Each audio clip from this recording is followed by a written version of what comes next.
Hi friends, कसे आहेत तुम्ही सगळेजण? तर जरा आज मस्तपैकी आपण एक भाजी बनवणार. ती जास्त वेळ पण नाही लागणार आणि पटकन होणारी अशी रेसिपी आहे.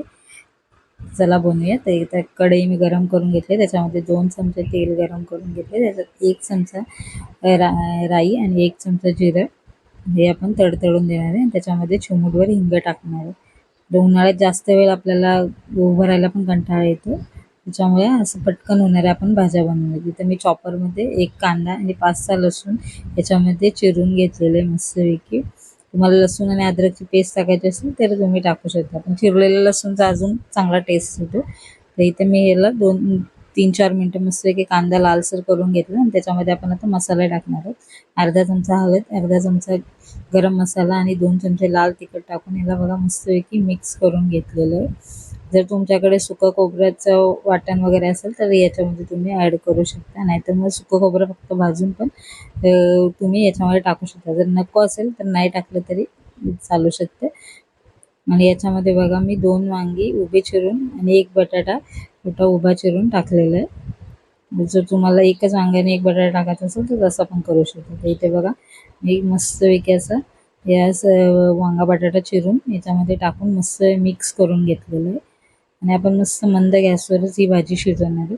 तर कढईमध्ये, छोट्या कढईमध्ये वगैरे शिजवल्यावर ते कशा भाज्या जास्त वेळ घेतात, पण त्या भाज्या कमी मंद गॅसवर शिजवल्यामुळे ते चव पण राहते चांगली आणि त्याच्यानं टेस्ट पण चांगली येते. तिथे मी मंद गॅस करून बघा झाकण ठेवून ते पाणी वरती ठेवलेलं आहे, कारण आपल्याला गरम पाणी याच्यामध्ये टाकल्यामुळे भाज्यांची चव बदलत नाही. तर मी वरती पाणी ठेवून 2 मिनिटं शिजवून घेतलं आणि याच्यामध्ये थोडं पाणी टाकून हे बघा मिक्स करून घेतलं. मी अशा भाज्या जास्त करून अशा मंद गॅसवरच शिजवून घेते आणि छोट्या कढईमध्ये शिजवल्यामुळे त्यांची टेस्ट पण बदलत नाही आणि चांगलं चवीला पण चांगले लागतात आणि आपला सगळा वाचतो. इथे परत मी झाकण ठेवून 5 मिनिटं ही भाजी शिजवून घेतलेली आणि परत हलवून घेतलेली. कारण भाज्या कशा जास्त आपण फास्ट गॅसवर केल्या तर त्या जळण्याची शक्यता असते, म्हणून मंद गॅसवरच शिजवून घ्या. इथे मी थोडं अर्ध वाटी परत गरम पाणी टाकलं. मला बटाटा शिजण्यासाठी जरा वेळ लागतो म्हणून थोडा वेळ याच्यात गरम पाणीच टाकलेलं चांगलं, त्याच्यामुळे चव बदलत नाही. आणि इथे मी इथे मीठ चवीनुसार टाकलेलं आहे, म्हणजे भाजी आपली शिजण्यासाठी लवकर मस्तपैकी लवकर शिजेल. आणि बघा मिक्स करून आपण परत याला 5-6 मिनटं शिजवून घेणार आहोत. मग बटाटा आणि आपला बाकी वांगं वगैरे ते शिजून जाईल. तेव्हा 2 मिनटं मी इथे शिजवून घेणार आहे. याच्यामध्ये परत आपण आता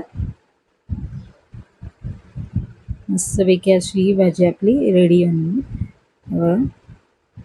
अशी भाजी तुम्ही सुकी भाजी कधी किंवा डाळ वगैरे असेल किंवा नुसतं भाकरीसाठी वगैरे खाण्यासाठी तुम्ही इथे अशा भाज्या तुम्ही करू शकता. हे करून तर आता इथे एका साईडला मी इथे 1 चमचा कसुरी मेथी टाकलेली, कारण दररोज दररोज आपल्याला ओल्या वगैरे भाज्या खाऊन कंटाळा येतो, तर अशा भाज्या पण तुम्ही सुक्या बिना वाटण्याच्या वगैरे बनवू शकता. इथे मी भाजलेलं शेंगदाण्याचा कूट टाकलेलं आहे. आणि हे बघा रात्री वगैरे ह्या पटकन भाकरीसाठी वगैरे भाकरीबरोबर खाण्यासाठी आपल्या मस्तपैकी भाज्या तयार होतात. तर बघा मस्तपैकी आपली भाजी रेडी झालेली आहे 2-3 मिनिटातच.